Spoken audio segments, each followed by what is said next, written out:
Pasti udah sering dengar kan nama Chat Nyak Dien? Tapi di balik gelar pahlawan nasional itu ada sebuah kisah.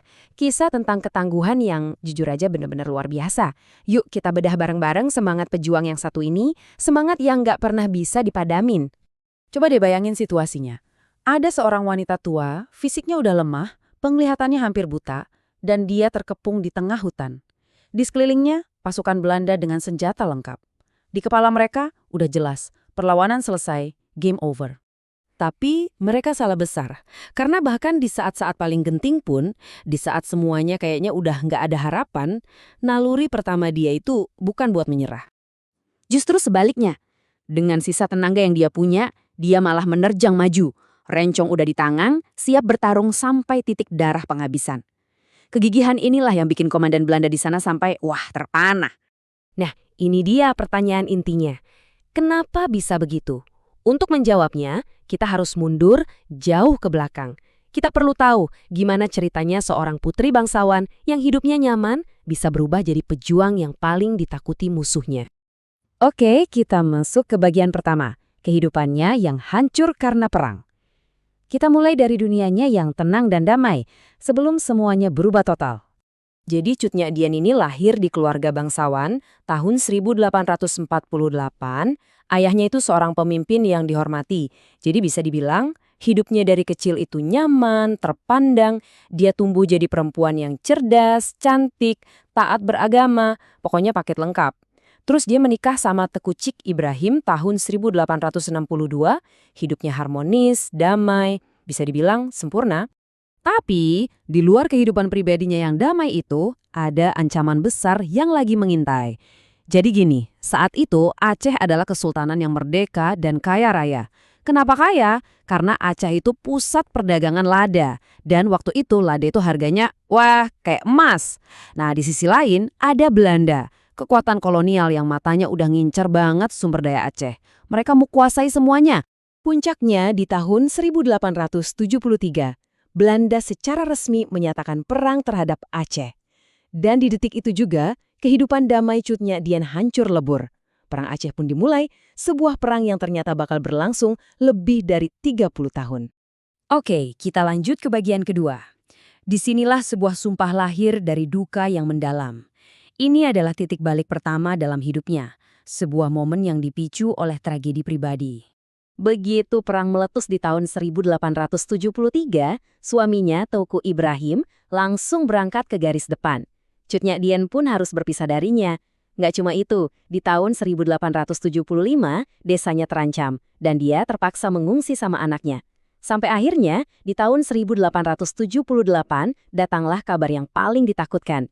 Teuku Ibrahim gugur dalam sebuah serangan mendadak dari Belanda. Melihat jasad suaminya, rasa sedihnya yang luar biasa itu berubah jadi sesuatu yang lain. Jadi sebuah sumpah. Perang ini bukan lagi cuma soal membela tanah air, tapi udah jadi urusan pribadi. Disitulah dia bersumpah akan maju ke medan perang untuk menuntut balas. Lanjut ke babak ketiga. Seorang pemimpin yang ditempa oleh kehilangan. Kalau kehilangan pertama mengubah dia jadi seorang pejuang, kehilangan kedua inilah yang akan menjadikannya seorang komandan. Nggak lama setelah itu, dia bertemu Teku Umar, seorang pejuang muda yang hebat dan karismatik. Teku Umar melamarnya, dan Cut Nyak Dien menerima. Tapi, ada satu syarat yang nggak bisa diganggu-gugat. Dia harus diizinkan ikut bertempur di sisi Teku Umar. Jadi, pernikahan mereka ini bukan cuma soal cinta, tapi juga aliansi militer yang sangat kuat. Nah, bersama-sama, mereka ini merancang strategi yang, wah, jenius banget. Teku Umar punya ide gila. Dia pura-pura menyerah ke Belanda. Dia datengin Belanda, bilang mau setia. Terus dia kerja buat mereka. Pelan-pelan dapat kepercayaan mereka sampai bisa masuk ke lingkaran dalamnya. Sambil kerja itu, dia diam-diam mempelajari semua strategi Belanda dan menimbun senjata-senjata modern mereka. Kalau udah cukup, rencananya dia bakal balik lagi ke pihak Aceh. Dan strateginya berhasil. Lihat di hasilnya. Dia berhasil bawa kabur 800 napan, ribuan peluru, ratusan kilo amunisi, dan belasan ribu uang. Waktu dia balik lagi ke pasukannya, dia bawa semua itu. Ini benar-benar game changer, mengubah keseimbangan kekuatan perang. Dan bisa ditebak, Belanda murka besar. Keduanya jadi pasangan pejuang yang gak terpisahkan di medan perang. Ada satu cerita, waktu Tuku Umar lihat Cut Nyadien kelelahan, dia nyaranin istrinya itu buat mundur dulu cari tempat aman. Apa jawaban Cut Nyadien? Dia langsung bilang, hanya ujung peluru si kafir yang bisa menghambatku. Aku akan tetap setia di sisimu. Ini nunjukin kalau tempatnya ya di garis depan, bukan di belakang. Tapi takdir berkata lain. Tragedi kembali datang. Di tahun 1899, Teku Umar, suaminya, rekan seperjuangannya, gugur dalam sebuah penyergapan. Dan sekarang, dia benar-benar sendirian. Kita masuk ke bagian terakhir, warisannya yang tak tergoyahkan. Coba bayangin, usianya udah 50-an, udah kehilangan 2 suami di medan perang. Siapapun pasti mikir, oke, perlawanannya pasti udah selesai. Tapi justru sebaliknya, dari sinilah legendanya sebagai seorang komandan sejati dimulai. Belanda bikin satu kesalahan fatal. Mereka meremehkan dia. Di mata mereka, Cut Nyadien itu cuma wanita tua yang lemah dan udah nggak jadi ancaman. Padahal kenyataannya, dia adalah seorang komandan yang pikirannya masih sangat tajam dan semangatnya masih membara, memimpin perang gerilya yang sengit. Selama bertahun-tahun setelah kematian Tuku Umar, dia memimpin pasukannya dari kedalaman hutan. Kondisinya luar biasa berat. Mereka kelaparan sampai harus makan akar-akaran dan daun. Mereka harus terus bergerak supaya nggak ketangkep. Tapi luar biasanya semangat para pengikutnya ini nggak pernah padam. Mereka bahkan bersumpah rela mati untuk melindunginya. Kenapa? Ya karena inspirasi dari komandan mereka itu, Cut Nyadien. Setelah perjuangan yang begitu panjang dan melelahkan, ternyata bukan peluru Belanda yang berhasil menghentikannya, tapi pengkhianatan.